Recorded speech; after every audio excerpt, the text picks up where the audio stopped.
Voilà, nous abordons donc aujourd'hui les paragraphes 135 à 144 du texte du pape François, donc sur l'homélie. Il faut savoir que c'est une thématique qui n'est pas très souvent abordée par les papes, en tout cas pas de manière aussi intense, puisque ça sera encore le sujet de la prochaine rencontre, le prochain enseignement sur justement la préparation de la prédication. Alors, je me suis posé la question, en préparant le thème de l'année, est-ce qu'il fallait, oui ou non, sauter ce passage qui est plutôt réservé pour les prédicateurs, et puis je me suis dit que non, finalement, ça pouvait effectivement appartenir à tout le monde, et que dans la mesure où c'est un thème central, en tout cas récurrent, les paroissiens sortent de la messe en disant merci pour votre homélie, mais ne se souviennent plus du texte de l'Évangile, donc ça veut dire qu'il y a des rapports forcément avec la parole du prêtre qui sont tout à fait importants ou du prédicateur, et sur lequel il faut donc ne pas se tromper. Voilà. Alors on va essayer ce soir de comprendre un petit peu ce que le pape François dit et pourquoi il nous le dit avec tant de vigueur, et comment pour chacun d'entre nous, moi qui suis prédicateur, et puis pour vous comme écouteur ou écoutant ou auditeur, eh bien vous êtes attentif ou non à ce qui peut se dire, et peut-être que ça vous permettra d'entrer un peu dans les détails cette fois-ci et la fois prochaine de cette préparation de l'homélie et de ce que ça peut représenter comme part importante du ministère du prêtre aujourd'hui. Tout d'abord, vous l'avez entendu comme moi dans ce paragraphe 135 qu'on a lu, il est donc hors de question de faire la sourde oreille sur ce thème tout à fait important, parce que l'homélie appartient au thème, à l'ensemble de la liturgie, et donc cela requiert, dit le pape, une sérieuse évaluation de la part des pasteurs. Parce que, dit le pape, il y a un nombre important de réclamations, c'est donc ce sujet nous oblige à nous arrêter. Tout d'abord, le premier élément important de l'homélie, nous dit le pape, c'est que, il y a comme un double axe à travers la parole du prédicateur, c'est qu'il faut qu'on puisse sentir la proximité du pasteur avec son peuple, et ensuite qu'on puisse aussi vivre cette prédication comme une capacité de rencontre avec le peuple. Il faut que l'on puisse à la fois véritablement comprendre cette proximité et à la fois cette capacité de rencontre. Alors, il y a des jours où effectivement, on va se rendre compte qu'il y a des homélies qu'on entend et qui ne sont pas du tout proches du peuple, qui sont très éloignés. On va voir ce soir, le pape dénonce un certain nombre de types d'homélies ou de modalités d'homélie ou de prédication qui, il le dit clairement, ne sont en fait pas des homélies, ce sont d'autres types d'exercices de prise de parole, mais ce ne sont pas vraiment des homélies. Parce que, en vérité, on se rend bien compte que nous sommes face à une parole qui est proclamée, une parole qui est écoutée, et parfois, vraiment, c'est source d'une très grande tristesse. Et la tristesse, elle peut être aussi bien de la part du prédicateur qui s'aperçoit que les gens en face n'écoutent pas, que de la part du peuple ou du groupe ou de l'assemblée qui est là et qui vraiment trouve que c'est une très grande tristesse ce que l'on nous dit. Alors que, précisément, le cœur de l'homélie, elle repose dans une expérience spirituelle. Cette expérience qui va pouvoir montrer à la fois l'intensité de l'Esprit Saint et à la fois cette rencontre heureuse avec l'Esprit Saint. Voilà, comment est-ce que nous nous mettons dans cette disposition? Alors, c'est une question que je pourrais vous dire, moi comme prédicateur, en disant, quand une fois que j'ai dit « acclamons la parole de Dieu », et que nous avons tous répondu « louange à toi Seigneur Jésus », nous venons nous adresser au Christ. Au moment où vous vous asseyez, est-ce que vous vous mettez dans la disposition spirituelle de m'envoyer l'Esprit Saint pour que je sois effectivement, par les paroles que j'ai pourtant déjà préparées, etc. Voilà, Seigneur, envoie-lui ton Esprit Saint, donne-lui ton Esprit Saint pour que la prédication vienne me toucher et que ça touche véritablement ce peuple tout entier qui est là ce soir ou aujourd'hui pour rencontrer le Seigneur. Parce que c'est le temps d'une rencontre, et donc, eh bien, Seigneur, viens, envoie-lui ton Esprit Saint, et puis donne-moi aussi ton Esprit Saint pour que je sois dans l'attitude d'écoute, d'entendre et de comprendre là où je vais t'appeler à rentrer dans une louange nouvelle, dans une prière nouvelle, dans une exhortation nouvelle, dans un temps d'enseignement nouveau. Voilà. Et donc, nous pouvons effectivement demander au Seigneur, quand l'homélie commence, eh bien, de véritablement entrer dans cette rencontre réconfortante de la parole. C'est la parole qui nous parle, c'est la parole de Dieu qui nous parle. Eh bien, comment est-ce qu'elle nous parle? Comment est-ce que nous sommes justement attentifs à tout cela? Comment est-ce que nous pouvons vivre du coup un véritable rapport communautaire où on n'est pas là simplement dans un temps d'attente pour pouvoir éventuellement mettre une note derrière, mais véritablement pour être dans un temps de réconfort mutuel autour de cette parole de Dieu, parce que eh bien cela nous pourra alors nous mettre dans une source constante de joie qui fera que chacun pourra se réjouir, jeunes et vieux, hommes et bêtes et les enfants comme les animaux du zoo. Voilà, parce qu'il y a une joie dans la parole proclamée. Nous, à la fin de l'évangile, nous disons louange à toi, Seigneur Jésus. Et donc cette louange, eh bien, elle devrait nous mettre dans la joie, justement, d'avoir entendu l'évangile et de désormais nous mettre dans la disposition, eh bien, d'un commentaire qui va nous être donné par un prédicateur que nous connaissons, etc. Alors je le dis avec d'autant plus de force que maintenant vous commencez un petit peu à me connaître et que, alors vous voyez qu'il y a des jours où j'ai des textes écrits, donc là pour moi c'est quand même beaucoup plus simple parce que ce sont généralement des fêtes importantes, des solennités où pour être tout à fait dans la célébration, eh bien je préfère que chaque mot soit pesé et que mes paroles soient déjà écrites et soient le résultat d'un travail écrit, voilà. Et puis il y a d'autres fois où j'ai un petit papier de 10 cm² sur lequel il y a parfois entre 3 et 10 mots. Et donc là, quand vous voyez cette différence, vous pouvez encore plus prier l'Esprit Saint parce que je suis un véritable diesel, d'accord? Donc le temps que le moteur chauffe, il me faut généralement 2-3 minutes. Or sur les 12-13 minutes maximum de l'homélie du dimanche, du samedi soir ou du dimanche, perdre 3 minutes pour chauffer le moteur, généralement c'est un peu compliqué, voilà. Mais je suis sûr que vous avez déjà senti parfois qu'il y avait des moments où il y avait des véritables déclics, où on dit tiens ça y est il est réveillé, ou tiens ça y est il s'est lancé, voilà. Et alors pour ceux qui ont la joie de participer à toutes les messes parce qu'ils les animent le samedi soir et le dimanche, eh bien vous voyez que les déclics ne se font pas au même moment parce que le fait que je n'ai pas tout écrit fait que je sais aussi que le peuple n'est pas le même et que du coup le peuple du samedi soir je ne peux pas lui parler de la même manière que le peuple du dimanche matin à la première messe qui n'est pas encore réveillé ou qui n'a pas ou a oublié de mettre la pile dans le sonotone, et puis le peuple de la troisième messe du dimanche qui là est déjà en attente et énervé de savoir que même à 11h15 parfois je commence encore en retard, quoique non, a priori ça s'est bien passé pour l'instant, Je regarde Thérèse qui est mon chronomètre qui se met exactement au premier rang de l'endroit où je vais passer pour me montrer, c'est bien, 11h15, et j'ai le droit donc aux commentaires qui me rassurent. Comment? C'était l'effort de carême. Pourvu que ça dure. On peut l'espérer. Voilà. Donc en tout cas, eh bien, nous pouvons véritablement, je le crois, nous mettre dans cette attitude quand nous allons écouter une prédication, de renouveler notre confiance dans la prédication.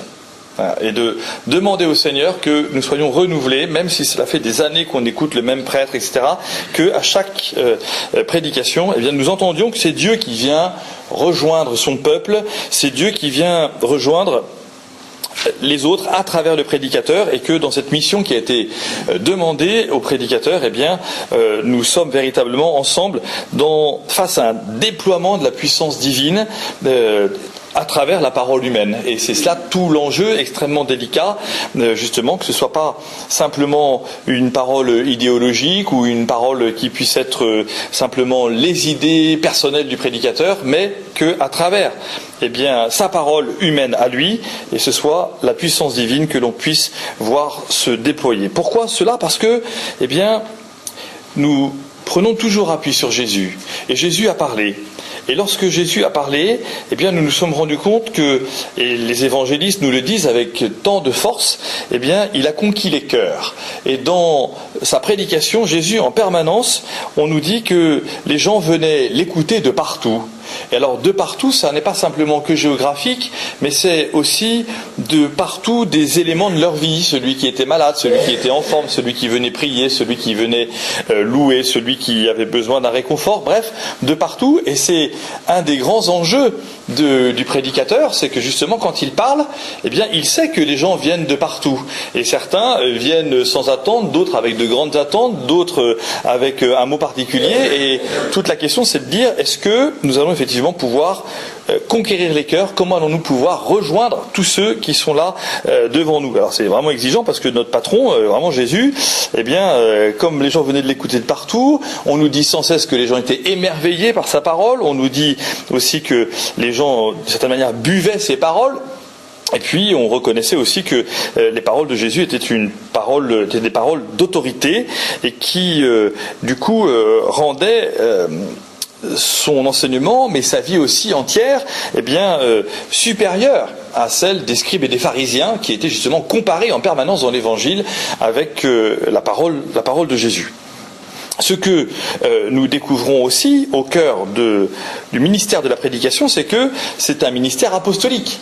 Les apôtres, le jour de la résurrection, sont envoyés par Jésus en disant « Allez prêcher, annoncer la bonne nouvelle et baptiser au nom du Père, du Fils et du Saint-Esprit ». Donc, véritablement, lorsque nous nous mettrons à prêcher, eh bien, les prédicateurs sont appelés à se rappeler sans cesse que c'est Jésus lui-même qui, dans la puissance de la résurrection, donne cette mission à ses apôtres. Et quelle est cette mission à travers la prédication?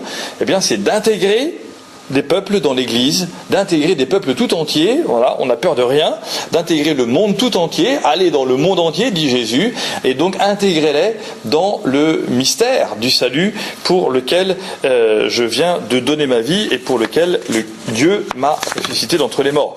Donc forcément, on comprend que voilà, on n'a pas à avoir peur de la prédication, mais je dois dire que pour avoir déjà rencontré et parlé avec des prêtres terrorisés par la prédication, eh ben, c'est du coup un ministère particulièrement délicat et crucifiant parce que voilà, des hommes qui n'ont pas forcément confiance en eux ou des hommes qui sentent que leur parole est déficiente, des hommes qui avec un certain âge à qui on leur demande encore de prêcher tous les dimanches et où ils s'aperçoivent que c'est toujours la même chose, que c'est fatigant, qu'ils n'ont plus la niaque de pouvoir préparer une parole de Dieu, etc. On sent que à travers un certain nombre de ministres de l'Église, eh bien, le contexte de la prédication peut véritablement être un élément crucifiant de leur ministère, donc il faut véritablement y songer.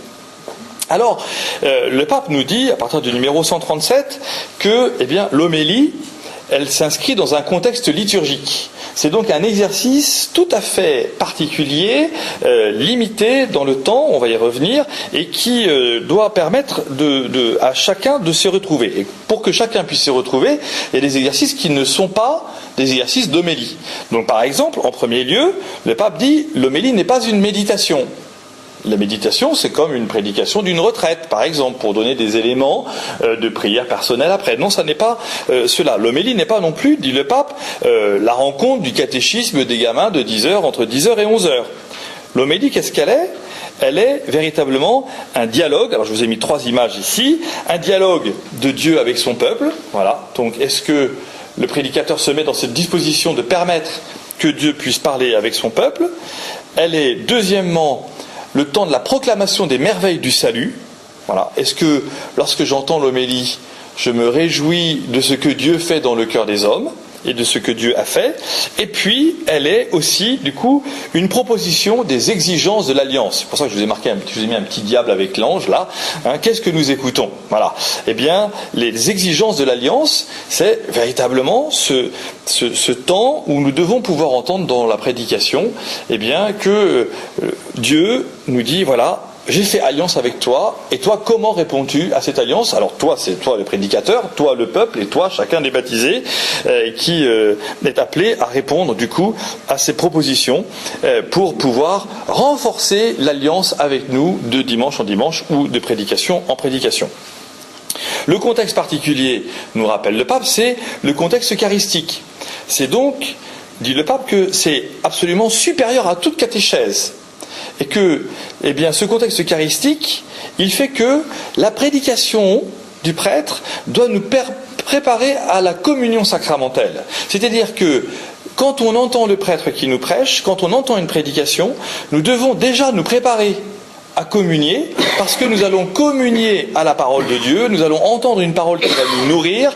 Et bien, comment cette parole, nous nourrissant, nous mène à la communion sacramentelle qui est la source, mais aussi là en l'occurrence le sommet de la vie chrétienne. Alors, qu'est-ce qui se passe? Eh bien, l'homélie, du coup, eh bien, elle reprend, et c'est tout un travail, elle reprend le dialogue qui existe déjà dans le peuple de Dieu, entre le Seigneur et le peuple de Dieu. Puisque, eh bien, le peuple de Dieu, il prie pendant la semaine, il lit la parole de Dieu, il va lire des commentaires, il va lui-même peut-être travailler les textes du dimanche ou du samedi soir pour se préparer à les entendre proclamer au cours de la messe. Donc, il est hors de question pour un prédicateur de considérer qu'il n'y a que lui qui va parler de Dieu et bien de Dieu. Et donc, eh bien, nous devons entendre alors qu'il y a véritablement un dialogue déjà existant. Et donc le prêtre ne se met pas au-dessus, mais se met dans cette relation véritablement de ce dialogue entre Dieu et son peuple. Alors, eh bien, le prédicateur va avoir sans cesse la recherche du cœur de la communauté.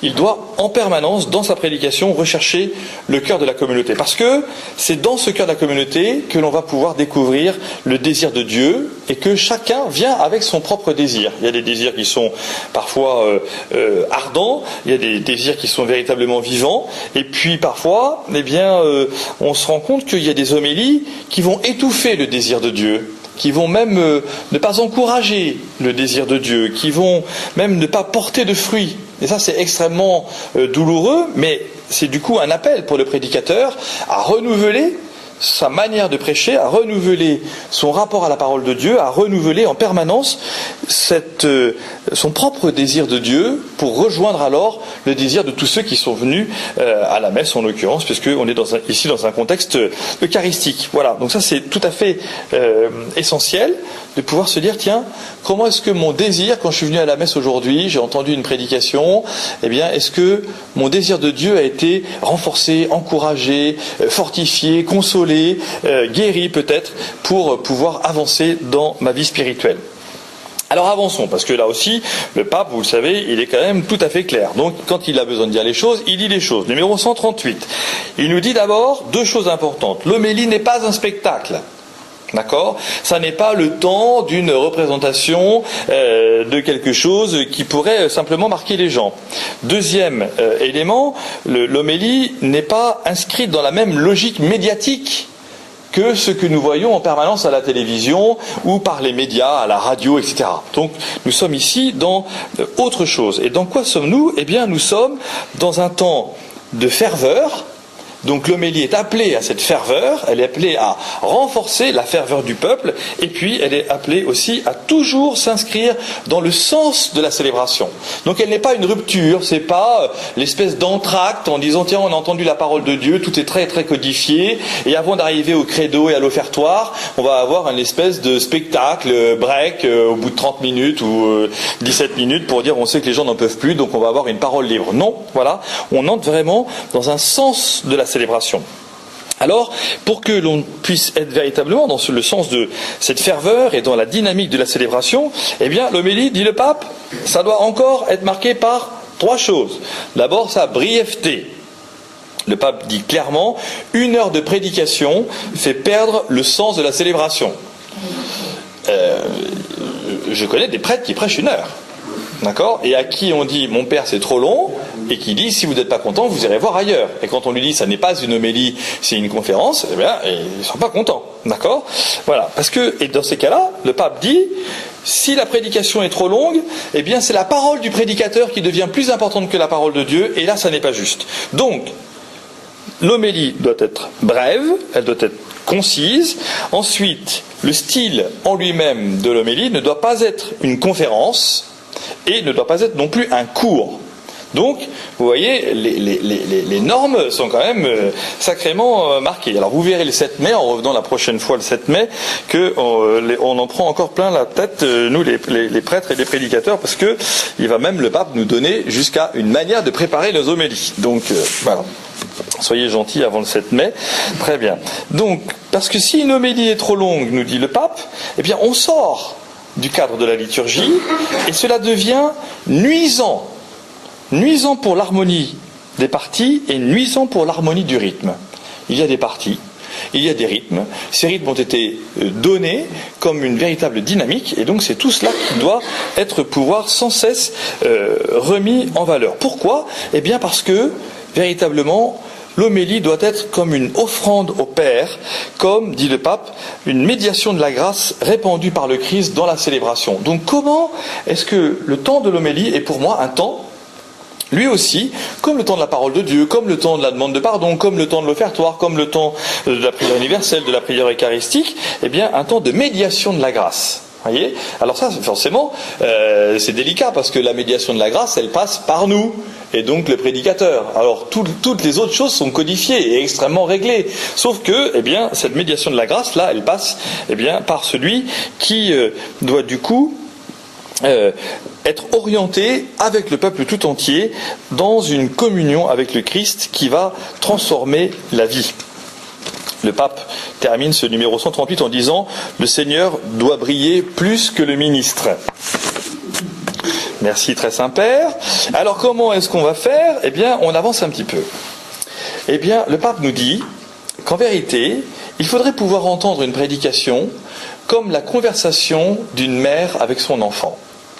Comme la conversation d'une mère avec son enfant. Pourquoi ? Eh bien, tout d'abord parce que la mère et l'enfant sont en vérité comme ceux qui s'émerveillent en permanence de leur manière de voir la vie qui a été donnée et la vie qui est reçue et qui permet à l'enfant de grandir. Ça veut dire quoi ? Ça veut dire que dans la prédication, nous devons, nous les prédicateurs, entendre toujours et ne jamais oublier que le peuple de Dieu s'évangélise continuellement lui-même. Et que dans sa vie de la semaine, dans sa manière de prier, dans sa manière de lire la parole de Dieu, de partager des événements avec les gens, eh bien, nous devons véritablement avoir en nous cette certitude que ce n'est pas nous qui évangélisons directement par les 12 minutes 34 secondes d'homélie chaque dimanche le peuple de Dieu, mais que le peuple de Dieu s'évangélise continuellement lui-même. Alors, eh bien, la prédication va être comme une conversation d'une mère qui prêche à son peuple, comme une mère qui parle à son enfant. Et qu'est-ce qui va se passer alors ? On va entrer dans cette dimension forte de la confiance de l'enfant qui va pouvoir entendre sa mère lui dire des choses importantes. Même si, peut-être, eh bien, les choses ne seront pas toujours ce que l'enfant voudrait entendre, en tout cas, il sera en confiance. Et cette relation de confiance, d'où vient-elle ? Eh bien, elle vient du fait que l'enfant sait qu'il est aimé par sa mère. Et il est tout à fait fondamental que le peuple de Dieu, lorsqu'il se met dans une disposition d'entendre le prédicateur, eh bien, qu'il comprenne que le prédicateur aime le peuple à qui il parle, comme une mère aime son enfant. Et du coup, il va pouvoir entendre ce qui est enseigné. Il va pouvoir être attentif. Le pape dit, il ne réagira peut-être pas tout de suite en étant parfaitement obéissant, comme une mère sait qu'un certain nombre de conseils donnés à son enfant ne seront pas immédiatement suivis. Mais en tout cas, il sera dans cette relation de confiance. Et du coup, eh bien, il sera aussi dans une situation de reconnaissance qui va permettre au prédicateur lui-même de savoir que ce qui est semé par Dieu dans le cœur de ses enfants, eh bien, ça n'est pas à la mère de tout de suite dire ce qui sera récolté.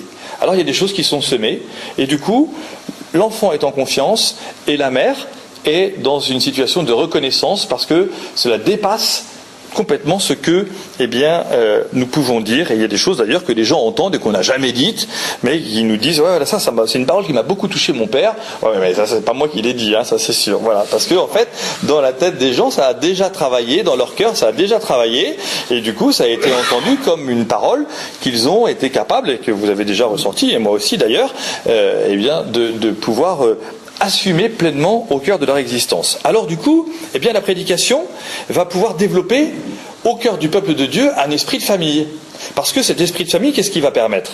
Il va permettre que l'on puisse dialoguer, puisqu'on est dans une conversation d'une mère avec son enfant. Alors ce dialogue, eh bien, nous pourrions peut-être, et on le sait très bien, le continuer après la messe, c'est-à-dire continuer de partager même pendant le repas du dimanche ou du samedi soir, en disant tiens, voilà, qu'est-ce que j'ai retenu de l'homélie, qu'est-ce qu'on a pu dire, etc. Du coup, on va comprendre que cet esprit de famille va faire que la parole unique entendue au cours de cette messe va devenir pour nous comme un enseignement. Cet enseignement qui va être pour nous l'occasion de retirer un ou deux éléments de ce qui nous a été dit. Et alors, une fois qu'on a reçu l'enseignement, on se met dans la dynamique de l'apprentissage. Parce qu'on va s'apercevoir que chacun ne va pas être l'ouvrier de la parole de Dieu de la même manière, même au cœur d'une maison. Et alors après, eh bien, qu'est-ce qui va se passer? Dans cet esprit de famille, on va s'apercevoir qu'on va pouvoir se corriger. Parce que, comme je l'ai marqué ici, vous lisez peut-être « We all make mistakes », c'est simplement pour Françoise en anglais. Hein, donc nous faisons tous des erreurs, nous sommes tous pécheurs. Et donc eh bien, on a tous besoin de se convertir. Et cette parole du prédicateur, à la suite de la parole de Dieu, eh bien, elle nous permet justement de nous corriger. Et alors du coup, et c'est ça, c'est absolument fondamental et absolument pas français, hein, eh bien, nous allons pouvoir entrer dans cette appréciation mutuelle de la manière dont nous vivons de la parole de Dieu. Voilà, nous généralement, on fait du dialogue, de l'enseignement, de l'apprentissage et de la correction. Voilà. Mais l'appréciation mutuelle et l'appréciation de la parole de Dieu et l'appréciation de l'homélie, là, c'est quand même complètement autre chose. Et pourtant, eh bien, voilà ce que le pape nous dit, l'esprit de famille, il est là, y compris inscrit au cœur de l'homélie. Pourquoi? Parce que, eh bien, nous ne devons jamais oublier que c'est l'Esprit Saint qui a inspiré les évangiles. Donc c'est l'Esprit Saint qui agit dans le cœur du peuple de Dieu. C'est l'Esprit Saint qui rappelle au prédicateur en permanence comment il doit écouter le peuple de Dieu pour pouvoir lui parler. Parce que sinon c'est pas un dialogue, c'est un monologue et c'est une parole imposée.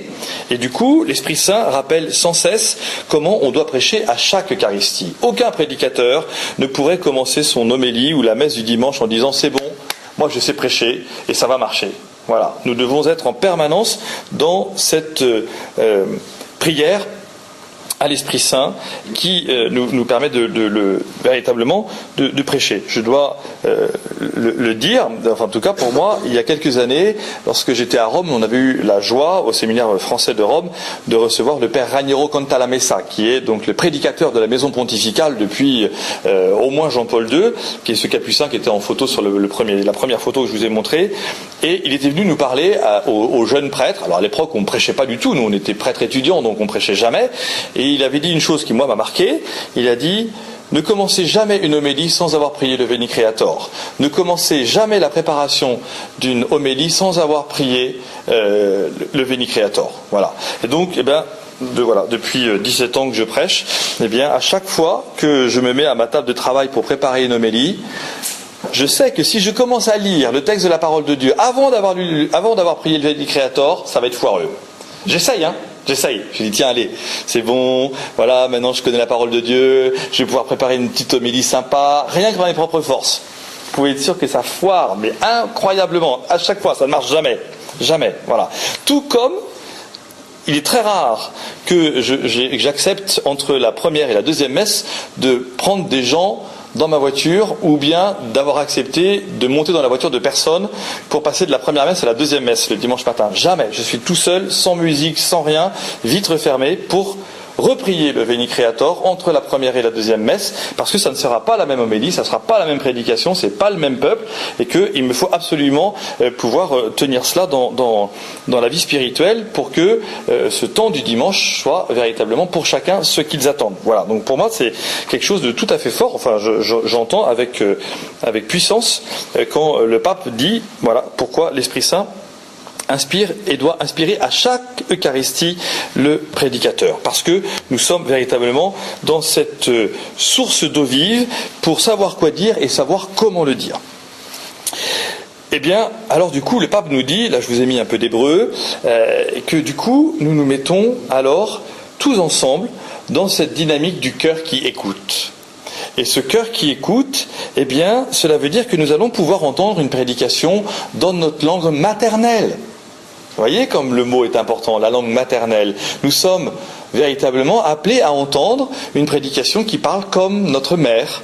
Et comme c'est notre mère qui nous parle, eh bien on va entendre que notre mère nous parle avec notre culture. Elle nous parle avec un dialecte maternel qui sait qu'elle va pouvoir employer des mots qui vont toucher notre cœur, qui vont toucher notre affection, qui vont toucher notre intelligence, parce que comme c'est elle qui nous a enfantés, c'est l'Église qui nous a enfantés, alors nous serons comme un cœur disposé à pouvoir écouter la parole de Dieu. Le pape parle alors après du ton du prêtre, du ton du prédicateur. Alors le prédicateur doit avoir un ton, alors c'est gentil, parce que comme ça il y a tout qui va ensemble. Le ton doit pouvoir à la fois transmettre le courage, le souffle, la force et l'impulsion. Merci. Donc quand on a un rhume, c'est vraiment difficile, mais heureusement qu'on fait semblant de se soigner, donc tout va bien.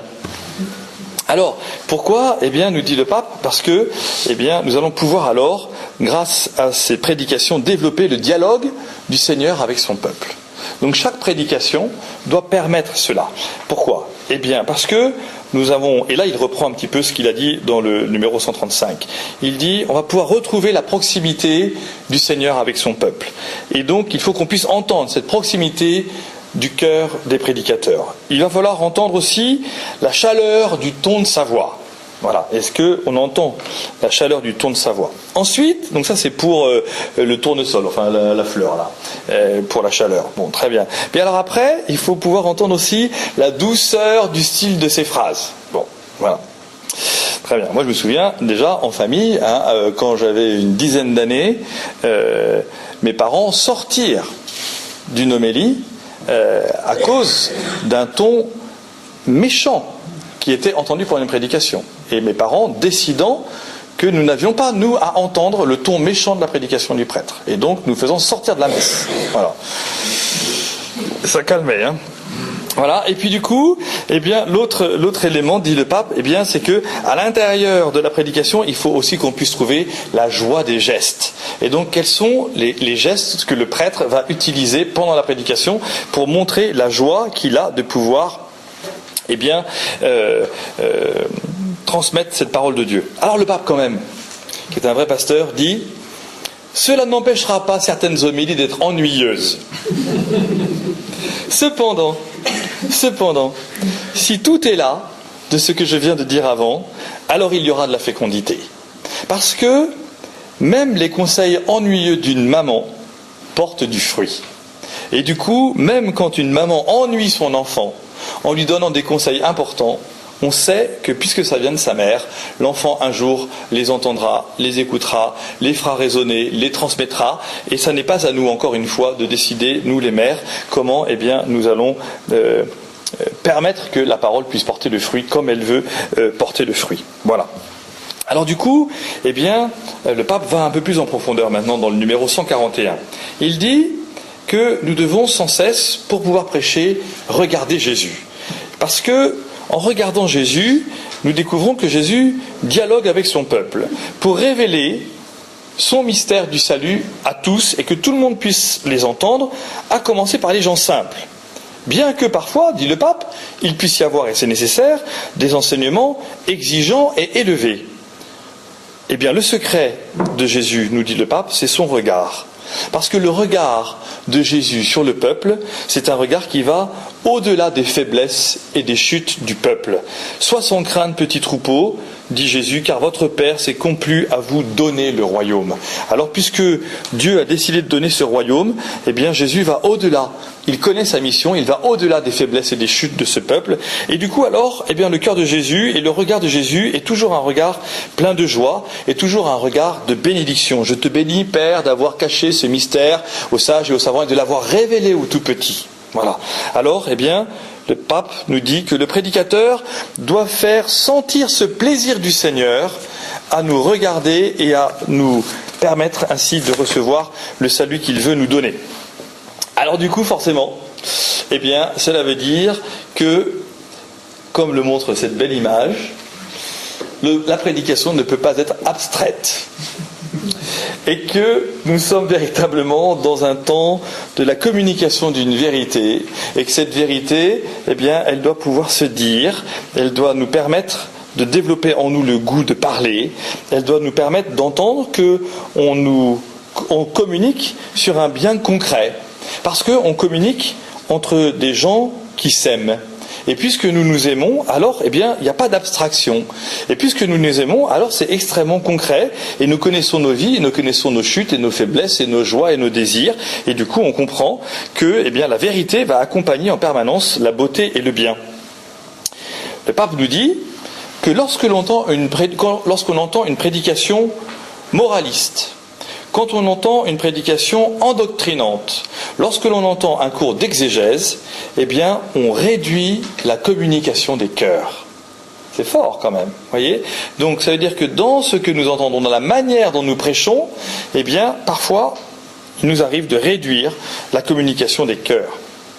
Or, eh bien, cela veut dire que nous n'avons pas à parler de vérité abstraite, nous n'avons pas à utiliser des syllogismes froids, mais d'abord à prêcher sur les merveilles de Dieu, qui vont permettre d'entretenir la mémoire du peuple de Dieu, qui va être fidèle, comme Marie, qui retenait toutes ces paroles dans son cœur. Alors, eh bien, la prédication va être une ouverture à une espérance joyeuse pour une pratique joyeuse. Une espérance joyeuse pour une pratique joyeuse. La parole de Dieu est un don avant d'être une exigence, dit le pape François. J'ai bientôt fini, ça va toujours ? Du coup, ça je viens de le dire, puisque la parole de Dieu est déjà un don avant d'être une exigence, eh bien, il y a donc des défis. Les défis, ils sont clairs pour le pape, ils se résument en une phrase, vous allez voir, c'est assez subtil. Le pape dit que la prédication, c'est « là où se trouve ta synthèse, là se trouve ton cœur ». Voilà. Donc, quelle parole allons-nous pouvoir dire ? Le prêtre qui pense pouvoir prêcher pendant 1 heure en disant « comme ça j'aurais tout dit », n'a pas de synthèse. Tandis que dans un exercice bref, on est obligé à cette synthèse, on est obligé de réfléchir et de travailler pour que les paroles puissent être justement concrètes, entendues par tous, et qu'elles puissent parler à tout le monde. Donc c'est un travail de synthèse. Et bien donc là où nous montrons notre synthèse, eh bien nous montrons notre cœur.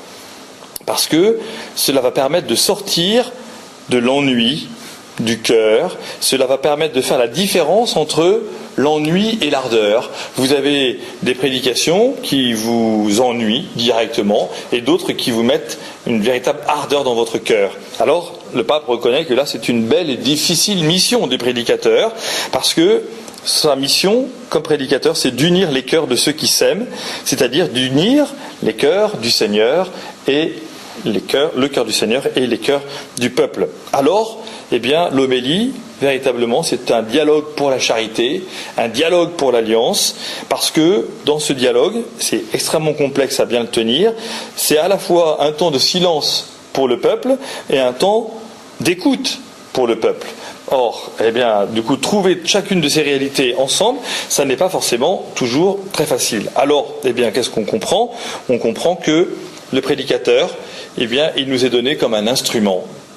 Et donc, cet instrument, eh bien, il est appelé à exprimer les sentiments du peuple pour favoriser ensuite la conversation du peuple avec Dieu. C'est donc que la parole du prédicateur, c'est une parole médiatrice. Ça n'est pas ce que nous proclamons, ça n'est pas nous que nous proclamons plutôt, pour mieux le dire, c'est véritablement Jésus. Donc à travers ce que nous disons, comment est-on capable de permettre que Jésus soit mieux connu et mieux aimé ? Alors, eh bien, on comprend que parler avec le cœur, eh bien, c'est un chemin véritablement permanent.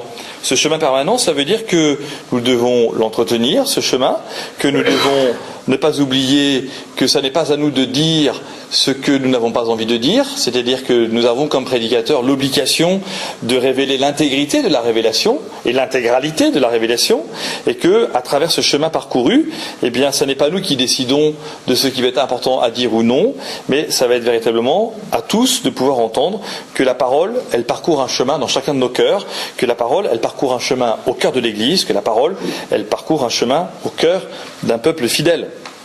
Alors, ce chemin, eh bien, il a une fin.